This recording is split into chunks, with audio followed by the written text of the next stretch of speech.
మన లైఫ్ ని బాగా డిస్టర్బెన్స్ చేసే ఒక విషయం ఉంది, దాని గురించి మాట్లాడదాం. ముందుగా ఈ ఛానల్ ని సబ్స్క్రైబ్ చేసుకోండి, లైక్ చేయండి, కామెంట్ చేయండి. మీ సమస్య ఏంటో కింద కామెంట్ లో తెలియజేయండి, మర్చిపోవద్దు. అయితే ఇప్పుడు ఏంటంటే మన జీవన అలవాట్లు అంటే మనం హెల్తీ ఫిట్ గా ఉండడానికి కొన్ని ఆహార అలవాట్లని కొంచెం మార్చుకుంటాం. అంటే ఫాస్ట్ ఫుడ్ కానీ కొంచెం అవాయిడ్ చేసి కొంచెం హోమ్లీ ఫుడ్, దాంతో పాటు హెల్త్ ప్రోటీన్ సంబంధించినటువంటివి అలవాటు చేసుకోవడం జరుగుతుంది. ఇంకొకటి ఏంటంటే ఎక్సర్సైజెస్. మనం జిమ్ కు వెళ్ళకపోయినా ఇంటి దగ్గర కూడా కొన్ని వ్యాయామాలు, కొన్ని ఎక్సర్సైజ్ చేసి మన బాడీని ఫిట్ గా ఉంచుకోవడానికి ప్రయత్నం చేస్తాం. కానీ ఇన్ని చేసినా మనకి ఒకటి సరిగ్గా లేకపోతే మాత్రం మన లైఫ్ నే కాదు, లైఫ్ సైకిల్ ని కూడా డిస్టర్బ్ చేస్తుంది. చాలా డిస్టర్బ్ అవుతుంది, అంటే మొత్తం ఖరాబ్ చేస్తుంది, మొత్తం మామూలుగా కాదు. ఆ విధంగా ఏం చేస్తుంది అంటే నిద్ర. మన జీవితంలో అత్యంత కీలకమైనది ఫుడ్, తర్వాత నిద్ర అంటారు. కానీ అది కాదు కరెక్ట్. నిద్ర ఫస్ట్, నిద్ర తర్వాత ఫుడ్, తర్వాత వ్యాయామం. అర్థమవుతుంది కదా. నిద్ర అనేది చాలా ఇంపార్టెంట్. ఇప్పుడు ఉన్న కాలంలో ప్రతి ఒక్కరికి కూడా నిద్ర పట్టడం చాలా కష్టంగా ఉంటుంది, అందులో ఇంక్లూడింగ్ నేను కూడా. ఇది కూడా నా లైఫ్ సైకిల్ కూడా చాలా ఇయర్స్ నుంచి కూడా డిస్టర్బెన్స్ లోనే ఉంది. ఎందుకంటే సరిగ్గా నిద్ర పట్టకపోవడం వల్ల మన సైకిల్, ఈ 24 hours సైకిల్లో ఇప్పుడు ఏమవుతుందంటే కొంతమందికి డ్యూటీకి వెళ్ళేవాళ్ళు, అంటే జాబ్కి వెళ్ళే వాళ్ళ పరిస్థితి ఎలా ఉంటుంది. కొంతమంది మార్నింగ్ వెళ్తారు, నుంచి ఈవినింగ్ వర్క్ చేసి ఈవినింగ్ వచ్చి నైట్ పడుకుంటారు కదా. కొంతమంది ఉద్యోగాలు ఏంటి, నైట్ వెళ్ళి మార్నింగ్ వరకు వర్క్ చేసి మార్నింగ్ వచ్చి బ్రేక్ఫాస్ట్ చేసిన తర్వాత పడుకుంటారు. ఈ లైఫ్ స్టైల్ ఎలా ఉంటదంటే చాలా డిస్టర్బెన్స్ గా ఉంటుంది. ఎందుకంటే మార్నింగ్ డ్యూటీకి వెళ్ళి ఈవినింగ్ వచ్చేస్తాడు, తన పనులన్నీ అయిపోతాయి, ఈవినింగ్ ఫుడ్ తిని పడుకుంటాడు. ఏమవుతుంది, అది నైట్ స్లీప్ అనేది డిస్టర్బెన్స్ ఉండదు.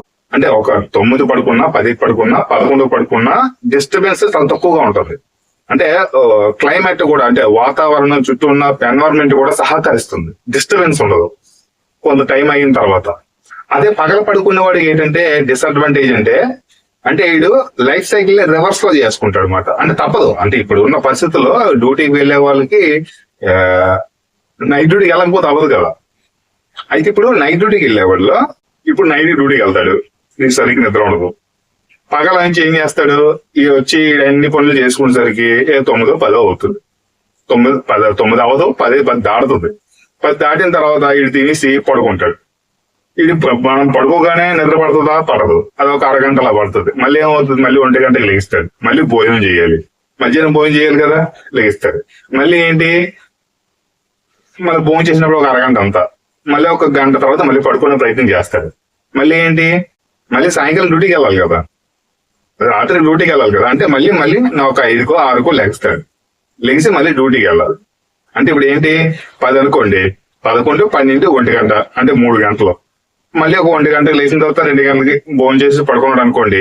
అప్పుడు ఏంటి, 3, 4, 5, 6, అంటే 4, 3, 7 గంటలు. ఈ 7 గంటల స్లీప్ కూడా డీప్ స్లీప్ ఉండదు. అంటే మార్నింగ్, అంటే ఉదయం నుంచి మధ్యాహ్నం వరకు ఒక 3 గంటలు పడుకున్నాడు అనుకోండి, ఇది కరెక్ట్ గా నిద్ర పడుతుంది. అంటే మంచి డీప్ స్లీప్ లోకి వెళ్ళిపోతున్నప్పుడు భోజనానికి లేపుతారు ఇంట్లో ఎవరో, లేదా వాడే ఆకలేసి లేగడం కూడా జరుగుతుంది. కొన్ని సందర్భాల్లో 90% వాళ్ళు లేగరు, ఎవరో ఒకరు లేపుతారు భోజనం చేయరా బాబు.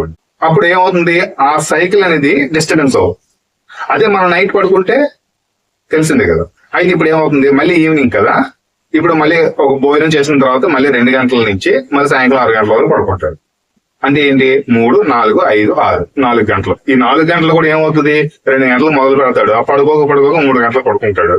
3 గంటల నుంచి కరెక్ట్ గా మళ్ళీ డీప్ లోకి వెళ్తుంది, మళ్ళీ స్లీప్ డీప్ లోకి వెళ్తుంది అనేసరికి మళ్ళీ లెగాల్సి వస్తుంది. నైట్ డ్యూటీకి వెళ్ళాలి కదా. నైట్ డ్యూటీకి వెళ్ళేవాడు పరిస్థితి అదే. డే డ్యూటీ అంటే డేకి వెళ్ళి నైట్కి వచ్చేసి నైట్ పడుకునేవాడికి అది ఏమవుతుంది, ఒక 9 పడుకున్నా, 11 పడుకున్నా అది ఏమవుతుందంటే 1 గంట 12 గంటలకి పడుకున్నాడు అనుకోండి. అప్పుడు ఏమవుతుంది, 1 గంట, 2, 3, 4, 5, 6, మాక్సిమం 6, 7 గంటలు లెగిస్తారు కదా. ఈ 7 గంటల స్లీప్ కూడా అక్కడ 7 గంటలే, ఇక్కడ 7 గంటలే. కాకపోతే ఏమవుతుందంటే ఈ నైట్ స్లీప్ అనేది డీప్ గా వెళ్తుంది, అంటే మనస్ఫూర్తిగా పడుకున్నట్టుగా ఉంటుంది అన్నమాట. అంటే ఆ శరీరానికి అలసట, అంటే నిద్ర తీరే భావం కలుగుతుంది. అప్పుడు ఏమవుతుందంటే మైండ్ కూడా చాలా యాక్టివ్ గా ఫ్రెష్ గా ఉంటుంది. ఈ మార్నింగ్ స్లీప్ ఏమవుతుందంటే, అంటే డే స్లీప్ ఏమవుతుందంటే డిస్టర్బెన్స్, మైండ్ కూడా ఆ నిద్ర ఉండదు. ఇప్పుడు ఒక రోజు పడుకోలేదు సరిగ్గా, నిద్ర ఉండదు, నైట్ డ్యూటీ చేయాలి, నైట్ డ్యూటీలో పడుకోవడానికి కావదు, మళ్ళీ డే సైకిల్. ఇది డ్యూటీ చేసే వాళ్ళ పరిస్థితి. ఇంకొకరు ఉన్నాం ఏంటి, ఇంటి దగ్గర ఉండే వరకు కానీ ఇప్పుడు డే డ్యూటీ చేసి నైట్కి వచ్చే వాళ్ళకి కూడా ఏమవుతుంది, ఈ నైట్కి నిద్ర పట్టదు కొంతమందికి ఇలా చిటికేసలోపే పడుకుని పోతారు, కుర్చీలో కూర్చుని కూడా పడుకుని పోతారు. కానీ కొంతమందికి ఎంత సౌకర్యంగా ఉన్నా సరే పడుకునేటప్పుడు నిద్ర పట్టదు. మొబైల్ చూడడం కానీ, స్క్రీన్ టైం ఎక్కువడం కానీ, లేదంటే మనకి ఆ డిస్టర్బెన్స్ వల్ల నిద్ర పట్టదు కదా. నేను కూడా అదే అబ్జర్వేషన్ చేస్తున్నాను. దీని గురించి ఒక ఫుల్ లెంత్ వీడియో చేస్తాను. అంటే మన నిద్ర లేని సమస్యని ఎలా దూరం చేసుకోవాలి, అంటే మనం నిద్రపోవాలనుకుంటే ఒక 15 నిమిషాలు 20 నిమిషాలను పడుకునేటట్టుగా ఎలా చేసుకోవాలని చిన్నది ఒక R&D లా చేస్తున్నాను. అది ఎంతవరకు సక్సెస్ అవుతుందో నాకు కూడా తెలియదు. ఆ అబ్జర్వేషన్ లోనే ఉంటున్నాను. ఆల్మోస్ట్ ఒక 1 వీక్ నుంచి ప్రయత్నం చేస్తున్నాను. ఈ ఛానల్ ని సబ్స్క్రైబ్ చేసుకోండి.